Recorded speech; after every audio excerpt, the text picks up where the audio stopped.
Welcome back to the Green Beans Go channel. It's your host, me. I figured out my issue in last video where I said it was very laggy. My drivers were out of date. I don't know what that means, but I did some Googling about why my OBS was running slowly. They said, update your drivers. I said, huh? We got it figured out. A couple of Google searches and we are good to go. It's week 10, which makes me sad because it means week 18 is that much closer. My warning to you this week, as it is every week, is this is for fun because handicapping the NFL is an uphill battle and, dare I say, nearly impossible to do. But we're going to try to do it. We have tried to do it, and we suck. You know who doesn't suck? You guys. Here were your extra most bestest picks last week. That one, Justin Collins with the Chargers-Browns under, Michael with the Arizona money line over the Bears, Austin Waitman with a double dip, Bucks plus 8.5, and Chiefs money line. So basically a bet on the Chiefs to win by 1 to 8 points. That cashed. AL Cap said he's 0-2, but he's taking Detroit -3. He is now 1-2, ladies and gentlemen. Oliver Edwards with the Rams -1.5, the easiest bet of the week, beating Seattle. And then Heller Rocks took a college play, which I didn't say was illegal. He took Vanderbilt, who was the underdog, I believe, at Auburn, and they won 24-7, something like that. So congrats to you guys. Me, not great, not good. 7-11 on red total red picks. 3-2 on yellow picks, 2-2 on green picks, and 2-1 are only winning on our extra most bestest, which I guess feels good. Otherwise, you can read everything else down here. It's not been a pretty year. I don't know why you guys are coming back. It ain't for the picks, baby. Again, if you're staying loyal, thank you. Don't put your money on this. I'm an idiot. Here are the buys this week: the Browns, the Packers, the Seahawks, and the Raiders. Let's talk Thursday, a game that should be very exciting. I had the line at 5.5 and the total at 51.5. It's very close. 5.5, 53.5. I would take the under. I would take the Ravens -5.5. This is not the same matchup, I believe, that we saw October 6th, which ended up 41-38. Crazy high-scoring game. I think the gravity of what this game means to the Ravens sets in after they lost to the Browns, after they lost to the Raiders. I don't think they're going to be fooled 3 times against a divisional opponent. Their defense is going to be ready. Lamar Jackson's going to be ready, even though he is battling something. I expect a much more defensive-minded game. Both of these defenses were embarrassed a couple weeks ago, and they don't want that to happen again. So this total, I believe, is way too high at 53.5. Even at 51.5, I would have taken the under. Sunday at 1, we have, just ugly game, Giants-Panthers. I would take the Panthers plus 6.5. I think the Giants should be 2.5-point favorites on the road. They're 6.5-point favorites, and part of that is just me being biased to last week, just recency bias in the fact that the Panthers got a win against the Saints, who aren't great. I don't know if the Giants are that great. But I'll drink the Carolina Kool-Aid. I like points in this one regardless. So give me the Panthers plus 6.5 and the over. That is a high confidence pick. I may soon regret it. Sunday at 1, I'm not interested in this. I do not care. I would take Bears -6. I would take the under. But again, spare us all, please. Cancel the game. Awful. All right. I'm seriously, like, if I need to rant, the Bears aren't good. There was a brief period of time where people were loving the Bears. The Bears are not a playoff team. Not yet. I think they totally have the weapons. They totally have the potential. But right now, in the year 2024, no. They played bad teams. You guys celebrated. Congrats, that's over. And they'll play the Patriots and another bad team, and they might win. But no, we're done. 49ers and Buccaneers. This is the MAGA Bowl. Purdy, Bosa, and Baker. I don't know if Purdy or Baker voted for Trump. I have to imagine that would be the case. It doesn't matter. Bottom line is I'll take Tampa plus 6 and the under. Although I don't love the under, it's a short week for Tampa Bay. They're probably one of, if not the most injured team in the NFL. These are actually the 2 most injured teams in the NFC, and the 49ers are getting healthy, whereas the Buccaneers are not. These are the sides I like, but again, you can see they're red. Make picks great again, I guess. No confidence in either. Denver and Kansas City. Denver got exposed last week when they faced a good team, like I said they would. So maybe I don't get picks on the numbers correctly, but I get storylines correctly. The Chiefs, though, can't blow out a team at all. Good team, bad team, or in between. They do not win by more than a touchdown. Why am I taking them by more than a touchdown? I don't know, because I'm delusional, and I think maybe this will be the time. I was pretty close in my predictions. I thought 8.5. I thought 41.5. We got the total right, and that spread is, not quite over a touchdown as I thought. only a half a point over. So we'll see. Maybe this is the time they blow out a semi-decent team. Probably not. Just take Broncos +7. What am I saying? Sunday at 1, we got an extra most best pick of the week, our first one. Underrated defense for both of these teams. Nobody really talks about the Colts defense or the Bills defense, and I think both of these are top defenses. I say that loosely, top like quartile in the NFL. So even though they're on the road, even though they had to sweat one out against Miami last week, I'll take the Bills -3.5, and I'll take the under, a game that I thought should be set at 43.5. The Colts at home have played really low scoring, really defensively minded games. And the Bills, I think, are, again, slept on defensively. So those would be my picks. There's an extra most bestest one for you. And why not just double down? Why not just back it up with another extra most bestest? Mike Tomlin is 13-4 after the bye week. They have won 7 in a row, dating back to 2017. I thought they'd be 2.5-point favorites. They're 2.5-point dogs against the Commanders. Let's talk about the Commanders. They've won 7 games. That's awesome. That's fantastic. That is a recipe to be on your way to potentially a division title, if not a guaranteed wild card. Who have they beaten? The Giants, the Bears, the Panthers, the Browns, and the Giants again.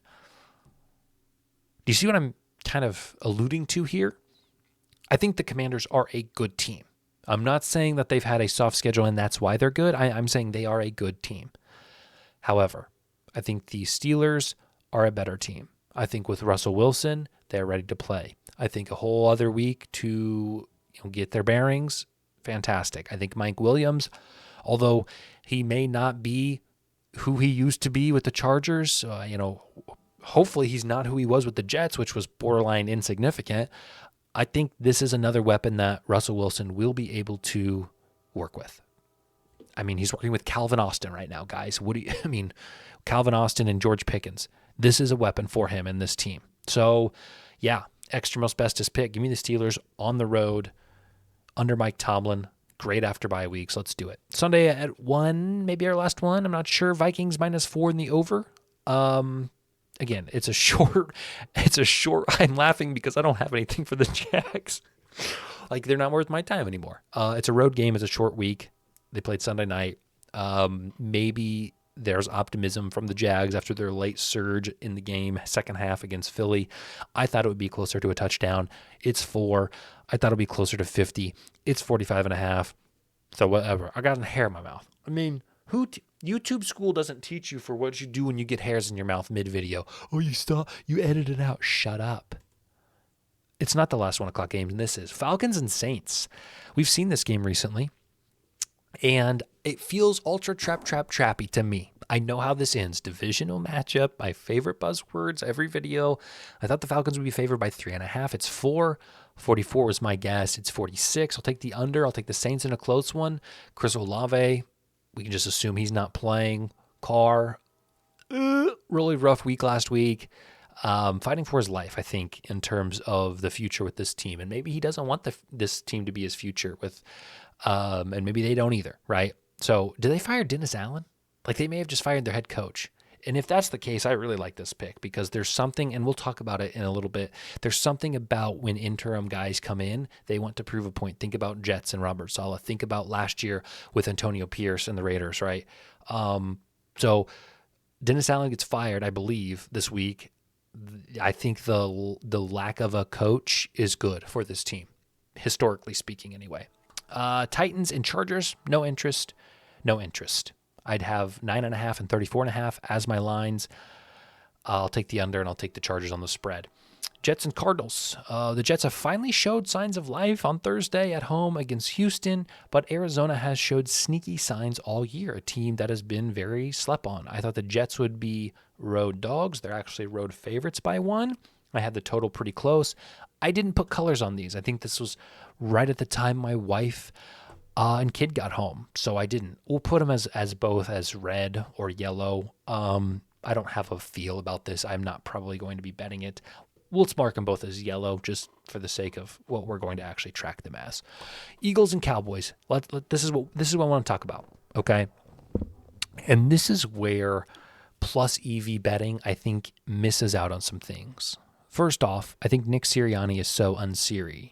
It's a pun, okay? I think if there's any coach who I don't trust to get his team ready for a game that looks easy, looks like all of the cards are in their favor, it's Nick Sirianni. And I could be very wrong on that. He may be an excellent, upstanding guy who is really focused and determined. I don't see that. Again, fully happy to admit when I'm wrong. The Cowboys are going to be without Dak Prescott, and we see this every year. What do I mean by this? Think Mason Rudolph with the Pittsburgh Steelers. Think, Brock Purdy with the 49ers. It's the backups who come in when their number is called, playing for their literal life and career. Dak got paid over the offseason. Of course the guy still wants to win. I'm not saying that. I don't think money makes people play worse.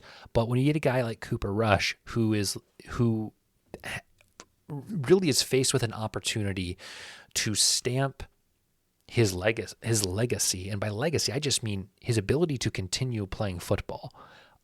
These guys prepare, and these guys often perform. So what I think is we have a team in the Eagles coming into a game that they expect to be easy, and I get it. It's the NFL. Like they're not saying that, but the mentality is, oh, we should win this, and we should win this pretty easily.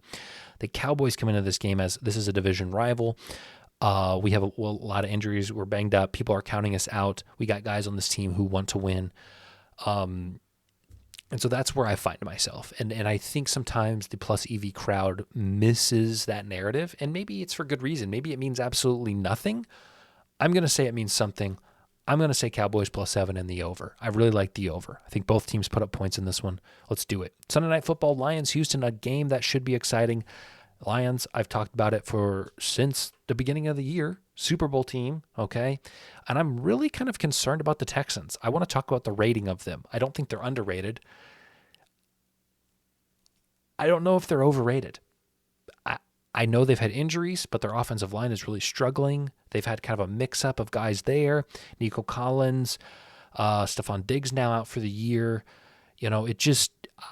I won't call them overrated, but I will call them borderline question-markable rated. So I'm concerned with them. So I'm going to ride the momentum here with the Lions, and I'll take the under in this one. Monday Night Football, boo! I don't care about the Dolphins, guys. I'm so done with the Dolphins. And I tried to warn you. The Rams are peaking at the right time. They went to Seattle. They played a great game. They're coming home. They have a soft, easy matchup. Stop the run. You will win the game. It's not hard. Under 50.5. Rams -1. Extra most bestest pick of the week. Okay. So 4 extra most bestest picks this week for me. Rams -1. Eagles, Cowboys over. Bills, Colts under. Pittsburgh +2.5. There you go. All right. If you want to get cute, if you want to get absolutely just cute, maybe you're feeling cute, tease the Rams up to maybe +4.5. Tease the Eagles spread, maybe over 37.5. Maybe you tease the Colts to under 54.5. And maybe you take the Steelers +8.5. Slap all those together in one parlay, probably +100. This is the dumbest thing I've ever encouraged you to do. Maybe tease them. Maybe. But you don't have to.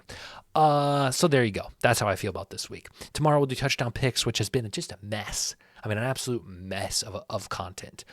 Hopefully tomorrow we can figure it out. But I do have my haircut at 11, which is when I usually record it. So we'll figure it out. This video is late anyway. Okay. Take care. 14 minutes. Pretty darn good. We'll see you tomorrow.